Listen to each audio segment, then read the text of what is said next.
Everyone, welcome back to another new mini vlog. सकाळची सुरुवात झाली ना, आज आहे संडे, सो संडे स्पेशल सगळ्यांना नाश्त्यासाठी मम्मीने भजी बनवली, प्लस आज रविवारचा बाजार असतो तोही घेऊन आले।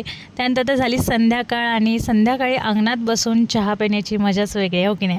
तो फॅमिली टाईम एन्जॉय करत चहा वगैरे झाला। त्यानंतर 2-3 दिवस झाले मी केस धुतले होते आणि शूट करेल म्हणलं, पण शूट काय झालं नाही मला करायचं आणि फायनली तेल लावायची वेळ आली, कारण मी जास्त वेळ विदाऊट तेल नाही राहू शकत।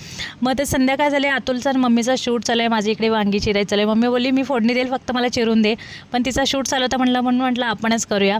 त्यानंतर आता जेवायची वेळ आली, सगळे इथं ताटं करायचं चालू आहे आणि अशी भाजी तयार आहे। ही वांगी बाहेरची आहेत बरं का, शेतातली नाही आहेत। त्यानंतर मग सगळे जेवण झाल्यानंतर आता कसं उन्हाळ्याचे दिवस त्यामुळे सगळे लेटच झोपतात, म्हणजे लवकर झोपच लागत नाही ना उन्हाळ्यात, आणि थंडीत पावसात कसं आपण लगेच गुडूक होतो झोपून। मग सगळ्यांच्या गप्पा वगैरे झाल्या, भाजी पण सगळ्यांना छान आवडली। आणि आजच्या व्लॉगमध्ये एवढंच, भेटू नेक्स्ट व्लॉगमध्ये। Till then bye bye, thanks for watching, love you all, bye bye.